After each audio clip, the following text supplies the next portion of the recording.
IDF का operation, Hamas की बढ़ी टेंशन।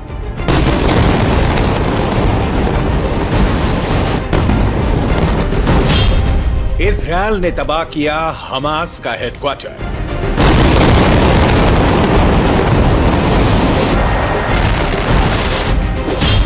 इजरायल के बारूद से धुआं धुआं हुआ गाजा।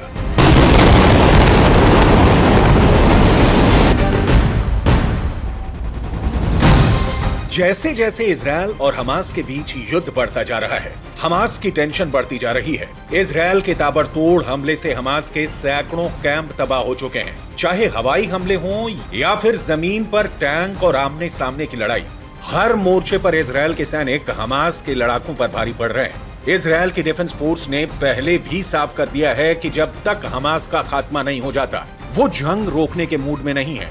ये हमले और तेज होते रहेंगे।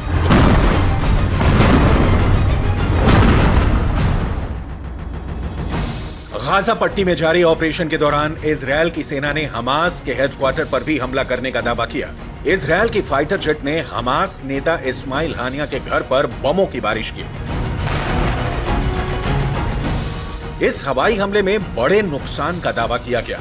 इजरायल की सेना ने दावा किया कि उसने हमास के प्रमुख इस्माइल हानिया के घर को तबाह कर दिया। नेतन्याहू की सेना के मुताबिक इस्माइल हानिया के घर पर उनके लड़ाकू विमानों ने बमों की बारिश की, जिसके बाद उसका घर पूरी तरह ध्वस्त हो गया। इजरायल ने दावा किया कि उस घर का इस्तेमाल हमास के लड़ाके इजरायल पर हमले की प्लानिंग के लिए कर रहे थे।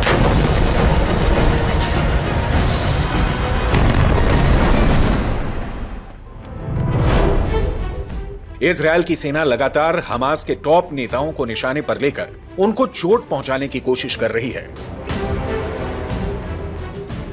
हमास के चीफ इस्माइल हानिया के घर पर इजरायल की सेना ने बारूद की ऐसी बारिश की जिससे पूरा इलाका धुआं धुआं हो गया।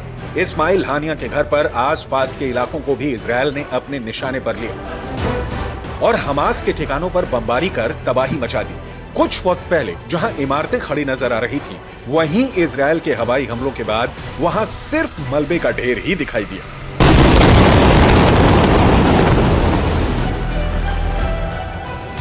इस्माइल हानिया के घर पर हमले के बाद पूरे इलाके में सर्च ऑपरेशन भी चलाया गया और इस्माइल हानिया के घर से भारी मात्रा में गोला बारूद बरामद होने का भी दावा किया।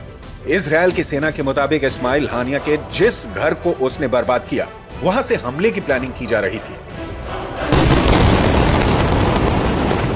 इजरायल की सेना इस्माइल हानिया की तलाश में जुटी हुई है, लेकिन वो गाजा में नहीं रहता, वो कतर में रहकर ही अपने लड़ाकों को आदेश देता है।